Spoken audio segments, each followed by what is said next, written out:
Hey, what's going on, guys? It's the SS Ultimate Goku back with another video, and here to do the Dragon Ball Super English dub episode 62 review. And joining me will be Richard Core Kenobi. Remember, Al, first is that we're treating this as if this has been premiered for the first time, so no spoilers from the Japanese version. And again, joining me once again is Richard Core Kenobi. So how are you? I'm good, man. This episode was interesting, but in my opinion, it wasn't as good as episode 61. But it was still a good episode nonetheless. I really did enjoy it. And I'm just once again, I'm loving the dub of this arc more and more. Yes. Yes, I did like this. But yes, I am in agreement with you. 61 was definitely pound for pound the better episode because it had more action and it had you on your edge of your seat. Yes. This one was much more of like in the beginning, it was kind of picking up from where it left off. The previous episode it slowed down and being more of a, kind of get everyone back together type mode. Exactly, yeah. And try to regroup, so to speak, on their next plan to try and take out Goku Black and Zamasu. Yes, exactly. As both these two prove more and more that they are getting very difficult to beat. So, yeah, let's jump into this episode. Yes. So it continues where it left off with the new Super Saiyan Rage transformation of Future Trunks going up against Zamasu and Goku Black. Yes, which one thing I will note about this, like if you watch the end of 61, you get that awesome music to accompany his transformation, but with this one, with the preview and the previously, they don't play any music. Like you just hear dead silence. So I thought that was very good. But yeah, so this episode immediately picks up where Future Trunks says, "I'm gonna kill you myself," and Black is once again not even intimidated by this new form. So he immediately says, "You think you can kill me?" And he pretty much just says, "You Saiyans are stupider and stupider, thinking that you never learn to stay down." And this pisses off Future Trunks. He immediately powers up and screams so loud, like the whole city is shaking. And Vegeta is even looking at him, wondering, is he really going to sacrifice himself? And then we finally jump into the action. Like Future Trunks tries to hit Black. And yes, there was even one point where he actually used the Masenko Ha too. Yes, exactly. We will get to that. Like that was again, I'm loving that he's using that more and more. So very good stuff. But yeah, no. So he tries to hit Black. Black immediately just counters. So that was kind of interesting. But then Trunks immediately he backhands Black with his bare fist, and then he takes him and he spins him around and just throws him. And I thought, yes, this is awesome. Like if you're a Future Trunks fan, exactly, yes. If you're a hardcore Trunks fan like I am, this episode will put the beginning of this episode will put a smile on your face. So yeah, he tries to take down Black. He almost does, but then Zamasu, being the cheating bastard he is, comes in to save him, and they immediately do this thing. Like they did this in the last episode. Yeah, where they did like a combined purple and red ki blast, and then it combines together. Yeah, exactly. And remember, when they used this the first time, it nearly destroyed half the city block, and it was very difficult for Vegeta and Goku and Super Saiyan Blue to block, but they still did it. But in here, like they fire it, Trunks is holding it back, and they're telling him once again, your sins are paying for all of this. And this is where Future Trunks snaps. Like he says, "So what if I'm a sinner? I don't care." And you see his pupils return. They're no longer white anymore. He got his eyeballs back. Exactly. And then Future Trunks, like this was a total boss moment. This reminded me of his introduction all the way back when he first showed up to fight Frieza. Like he powers up and he throws their attack into the sky for it to explode. Future Trunks has gotten some serious balls right now. So Yeah. then he immediately goes after Black and Zamasu. He actually does some pretty good damage on them, all things considered. And then Vegeta shows up and tells him, like, no, you don't even think about helping him. Yeah. And then this, I know you love this. Like, as soon as he hits Black down, he puts his hand in front of him and he says, "Kiss." Ha! Well, no, before that, he actually says, "Kiss your project goodbye." Oh, that was a good one too. Yes, and kiss your project goodbye. I was when he said that, I reminded myself, like, where did he come up with that? Because I've heard that from somewhere before, and that was such a good line. Exactly. Yeah, I love that he said that too. And then, of course, you see a giant explosion, and everyone almost thinks he got him, but as it's revealed, that did not. It did do something. Like, you actually see blood from Zamasu's face, but from Black's face, sorry, and he just quickly wipes it off like nothing happened. And once again, Black is proven.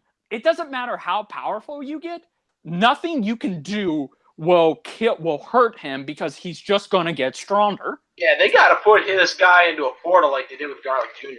I'm telling you. Exactly, yeah. So then after that, he gets down, and then Vegeta yells out for Trunks to hold on. He tries to save his son, which, again, awesome moment for Vegeta. And then they take him down. And then this is where it gets crazy. They do the same move again, like the same move Trunks just blocked, but this time it hits him. And you see Trunks is screaming out in pain, and he's down. And then it's like, okay, Vegeta is next, but then Trunks gets back up. He will not stay down. And he takes them down. And then, like you said, this is the moment where Masenka. He does the Masenko Ha. Exactly. Once again, paying tribute to both future Gohan and Piccolo. I love it. I love it so much. Yeah, absolutely. Trunks was an absolute star in this episode. Yeah, which also, too, like, talking about the Masenka he used for a second, it's funny how it seemed to me that the attack this Masenka he used was more powerful than the first time he used it on Black in the second episode of the series. Because when you saw him use it against Black the first time, it was nothing more than just a diversionary attack. But this time, it actually pushes them back into a building. So Trunks has gotten a massive increase in power. So yeah, like you said, Trunks is the star of these first couple of minutes. And then he gets down and he starts firing Ki Blast. And he tells them, this is where he tells them, take Goku and get back to the past and find a way. Vegeta is like, what are you talking about? You can't hold him off. Yeah, like he's telling him, you don't expect me to leave you here. And he has to, like, because future Trunks, even though he has this new power, he needs them to get out of there. So even Goku agrees, like, he tells him, like, it's the only way we can save his future. So then Vegeta unwillingly says, Bulma, get the time machine ready. And then they get ready to go. But before that, he hands Mai the Senzu beans, and she promises him. He gave one to Goku before they left, because Goku exactly, was like, well, So then after that, they get out of there, and just when it looks like they're about to get blown up, once again, Trunks is able to distract them. He saves the Ki Blast. He just blows up the Ki Blast that was going to try to destroy the time machine. Exactly, and then Vegeta tells him, right before he goes, he tells him, don't you dare die. Like, he really is concerned about his son, even though, like, let's really look at this. Even though Trunks has a new power, like a new form, that doesn't mean he's gonna beat them by himself. Like, that's really not what this is meant to be. Like, all this form is doing, it's putting him more on Goku. Yeah, they're just all building it up so Goku can win this dang fight. You know what I'm saying? You never know. So, yeah, then after that, they escape, and then Trunks takes them on by himself. And this is where this segment of the episode ends, which I thought was total, in my opinion, bullshit, because I would have loved to see Trunks try and take these two on by himself. Like again, like he Well, I showed. mean, he's gonna be doing that for a while they're like in the past Fair anyway. enough. Fair Present. enough. Yeah, this episode had to compromise, so I completely understand. So then after that, they arrive back in the past. Yes, they arrive back in the past. Goku is put into a healing chamber Yeah, thing. which looks a little bit advanced because the last time I saw the last time we saw Goku in a healing pod like this was back in the Frieza. Well, yeah, arc. yeah, but those were the Saiyan ones. This one was more like, this was more of a modified one of that with that technology and advanced with Bulma's tech, kind of to make it a lot better, I guess, or at least that's what So, but then after that, Bulma immediately yells at Beerus, like she is pissed off. That was bossly too. Like exactly. Like I was just like okay. I'm gonna bring this up later. Like I'm gonna save this for later. But let's just say the way Bulma was pissed off at Beerus and telling him off, and she looked like she was ready to snap at him. I think if Bulma were to yell at Chi-Chi would shit her pants.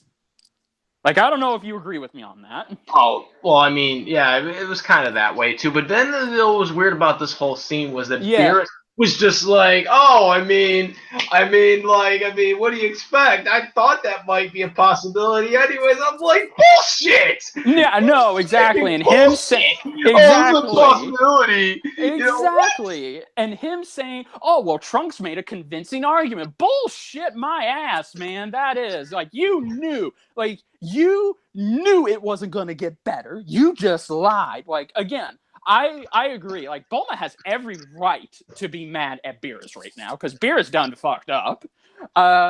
So, yeah, Vegeta stops her and he tells her, we don't have time. Don't waste this moment Trunks gave us. So then while Goku is resting, we unfortunately, I don't know about you, but we unfortunately have to cut back to Chi-Chi, who is looking for Goku.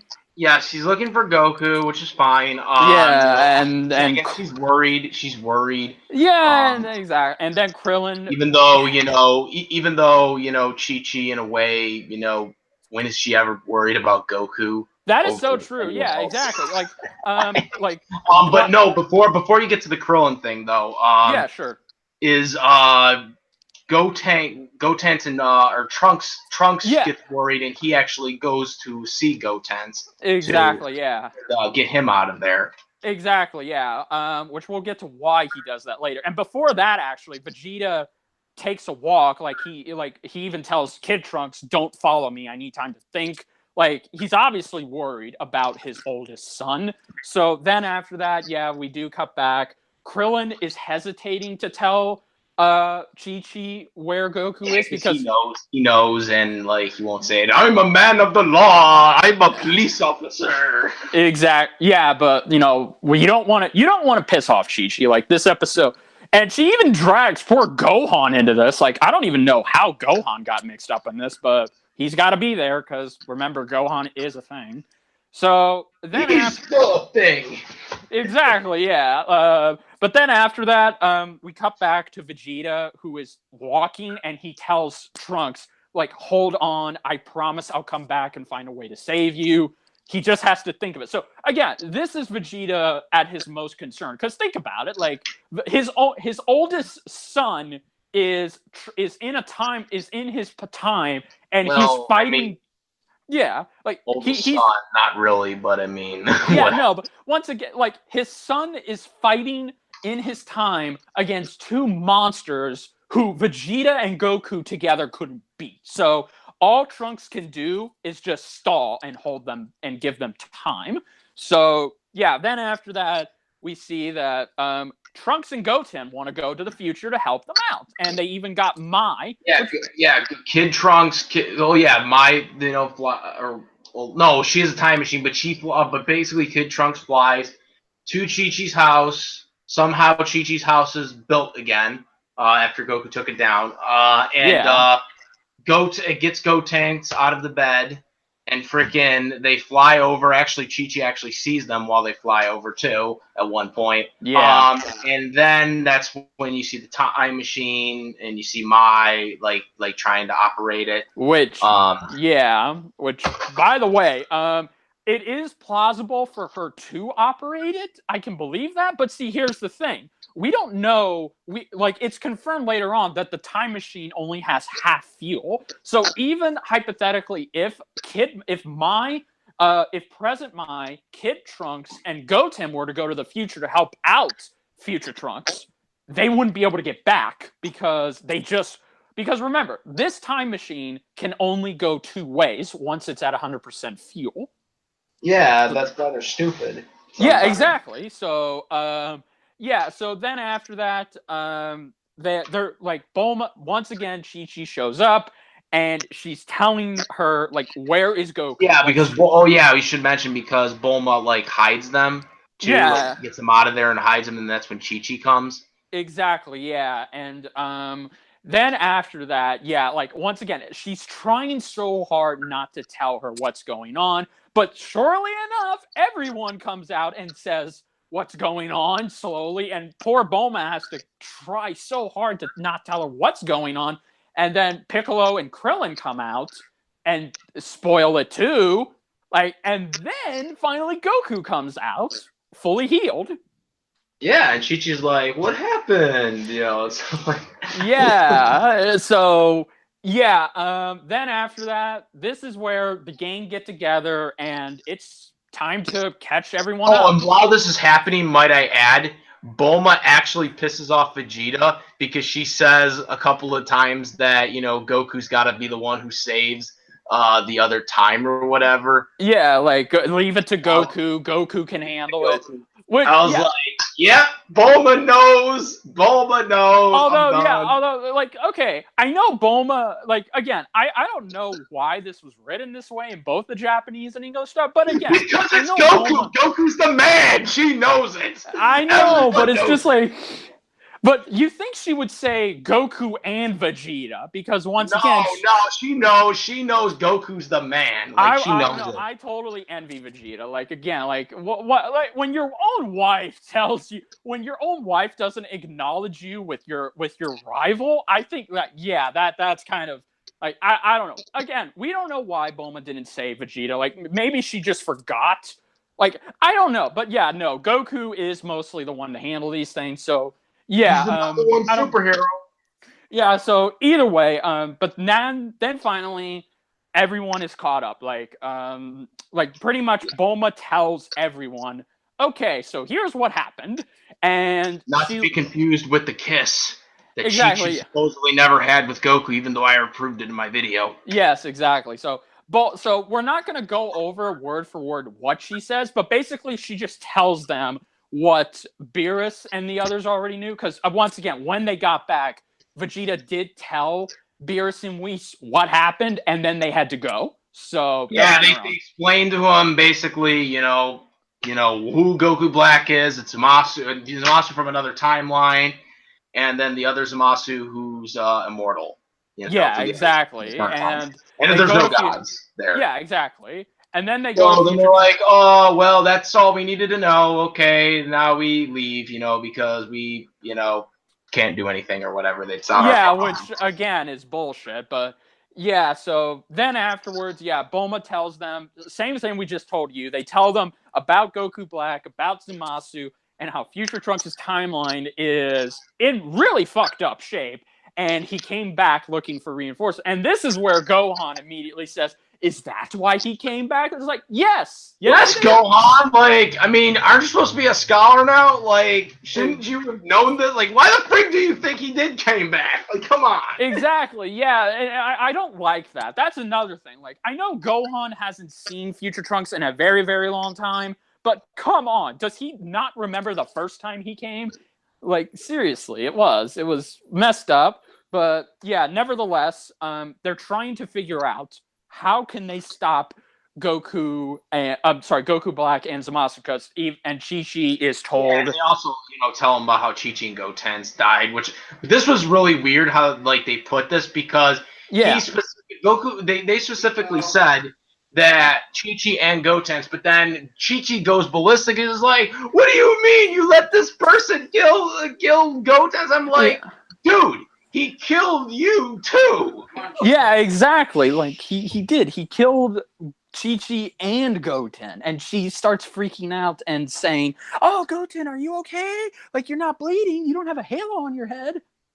Yeah, like it was like, wait, did you not understand what they were saying? Like, it was a different one. It was the same thing in the Japanese version too. I really think they should have changed it with Chi-Chi just freaking out that Goten died in another time. So yeah, basically she's freaking out and she's telling him like, how could you lose to this guy who killed your son? You should, as his father, you should be ashamed. And once again, like this is where I do not agree with Chi-Chi. First of all, it was a different timeline, for God's sakes, and she was. Exactly. Yes, and second of all, he tried to avenge them. He really did. Like, I really am surprised that Goku didn't just tell her, I did. I powered up to full Super Saiyan Blue and everything, but it didn't work. So, yeah, Chi-Chi is... She's freaking out way too much here, but it's classic Chi-Chi. Yeah, but I'm surprised, you know what, too, that he didn't, now that I think about it, he didn't use the Kaioken. Yeah, exactly. Which I don't know why he didn't use that. He didn't use that either. He didn't use the Super Saiyan God, Super Saiyan Kaioken, basically. Or Super Saiyan God, Super Saiyan Kaioken. Yeah, exactly. So yeah, either way, then after that, they're trying to come up with a way. Like Vegeta is telling Krillin that's why they escaped, and they need a way. Gohan even asks Goku, "Isn't there something you can do?" And Goku's saying, "I've tried everything I can think of, but nothing works." And this is where Piccolo comes up and he says, "There is a way you can stop them." The evil containment wave. The evil containment thing. Yeah, exactly. And, so, which they show up, like you brought this up in your live stream. So, okay, they bring this up and they say, Piccolo says it's the same technique that was used on King Piccolo, or to trap King Piccolo. Yes, to trap him, which I think is kind of funny because it's like this technique was used against you and you know how to use it somehow. Yeah, exactly. And by the way, that technique clearly didn't work because then how else is Piccolo right there? Like, well, no, like what happened was Master Roshi died from using it. Oh, right. Yeah, that's right. So he failed to for it to work, and it failed to work. Yeah, so that's another reason why I was like, well, I mean, I don't know if this will work exactly. Yeah, and they use a flashback. Now, here's the interesting thing. This flashback, this wasn't Kai footage because, well, Dragon Ball Z Kai never did Dragon Ball. And yeah, it was the regular Dragon Ball footage. Yeah, well, no, it wasn't regular Dragon Ball footage either. This must have been some remastered footage because they never did it in Blu-ray, so I don't know what it would have been. Yeah, no, I think this was just like some of the Future Trunks Gohan moments. This was just new animation for the old saga. So yeah, then after that, they're like, oh, okay, so they can use the evil containment. If they can't beat them, they can just trap them, seal them away. So Goku wants to know, how do you do it? And this is funny, as you brought up. Piccolo immediately gets up and says he'll teach him, but Goku says, no, I'll go to Master Roshi. Yeah, that was funny. He was like, I'll teach you how to do it. He's like, nah, I'll go to Master Roshi. He's the master at it. Digital transmission. Exactly, yeah, which... again, yeah. That was savage. That was savage. Yeah, it was. Which again, like you said, even though King Piccolo, even though this technique was used by Master Roshi on King Piccolo, somehow, some way, Piccolo knows how to do it. Which I don't know how he knows how to do it. But whatever. But just I mean, with Piccolo, it's Piccolo, in Dragon Ball knew how to become a giant and never used it again since then. So. That's true. So yeah, then after that, before we cut over to the next scene, Bulma actually tells Piccolo, you can actually show me how to do it. So she decides to record it on her phone, which that'll come in handy later on. I'm calling it. That will come in handy. Well, yeah, because now Piccolo is showing her how to do it, basically. Yeah, exactly. So then afterwards, we cut back to Goku who is at Master Roshi's house, and he's telling him how to use it. But here's the funny thing. And he also says, he wants to, you got to show me some girls too. And I'm exactly. Good old Master Roshi, you haven't changed still. Exactly. But here's the interesting almost 200 years old, and you're still same old man you've been. Exactly, yeah. So, but here's the craziest part. He tells him he wants to learn how to use it, but Master Roshi's like, why would he ask me to use it if it wasn't for something serious? Like, he doesn't even tell Master Roshi what's going on. He just asks him, can you train me how to use it? Yeah. Which is, I'm like, okay, well, whatever, I guess. So then the next scene, we also see Vegeta goes off to train in the hyperbolic time chamber because I guess he's had enough of training in the gravity machine in his house. So overnight, Goku learns how to do the evil containment wave, and he practices on the turtle. The turtle, yes. The turtle is going to be the dummy. Exactly, yeah. So it literally takes all night for this to happen. So Goku in one day learns how to use an evil containment wave, yes. And then he's given the jar and he tells him, don't forget the seal, because as Piccolo brought up, as long as the seal is not damaged or broken, they'll stay in there forever. So, Yeah. So, that's very flawed. Exactly, yeah. Because there's going to be a contradiction to this in a future in the Tournament of Power arc. You'll see. But yeah, then afterwards, just as the episode is about to end, we cut to Universe 10. Yes.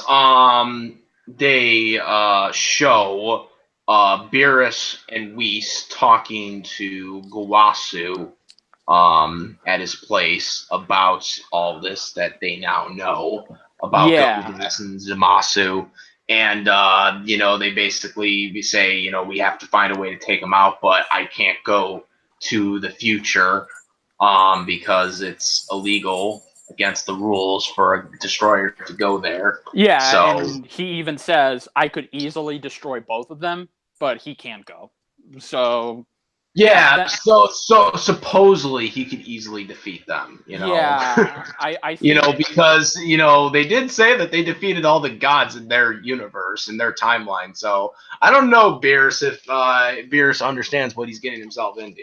I don't think so either. So I'm kind of glad he doesn't. But either way, then afterwards, Gowasu says he'll go. He'll be the one to finish this. So that's where the episode ends. Yeah, and you know what? The way this episode ended, even though it started off like the way 61 ended, and then kind of started to go, halfway through it kind of started to just calm down from the edge on your seat type thing. The way this episode ended, kind of gives you that more, expectation of what's going to happen next here, because, was Beerus going to do something?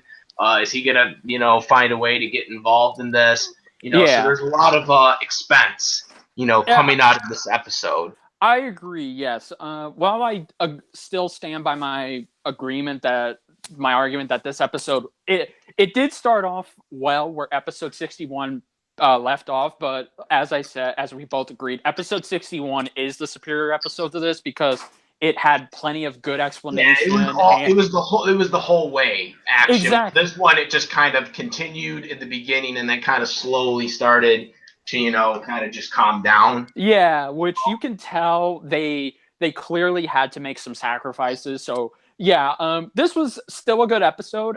Once again, the first 7 minutes were amazing. Like seeing Trunks get his shine and doing everything he can to really stop or hold back Zamasu and Black. Very good. And the explanation on how they decide to stop Black and Zamasu, like you said, it's very I'm happy they're willing to bring back a technique that hasn't been used since Dragon Ball. Yes. Yeah, which again, I think if you're a huge, Dragon Ball fan, like of the original Dragon Ball, yeah, then it's cool that you bring that stuff back, But you also have to make it sense into it too, and I feel like they kind of, I don't know, they kind of just kind of with the evil containment thing, they kind of just made it like whatever here, and just was like, yeah, exactly. you know, I feel like basically leveling it off to the same standards of Dragon Ball, which obviously we're way beyond the standards of Dragon Ball at this point with all the power-ups and stuff like that.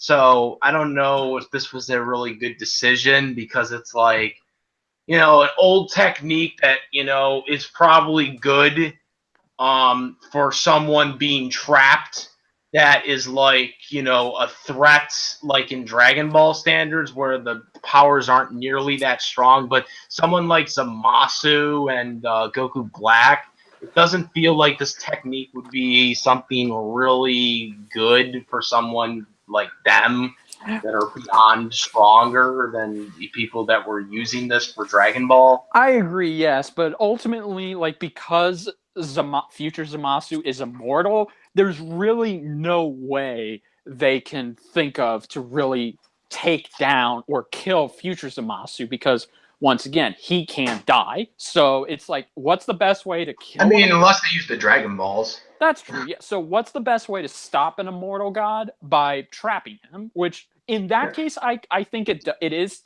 good, but I agree with you. Yeah, it's just like, okay, seeing an old technique that came at a time where Super Saiyan wasn't even invented yet, and it was just a show about powerful people, but not this many powerful people. So, yeah, again, it was nice. I really did like it. I think the Boma moments and the stuff was very good.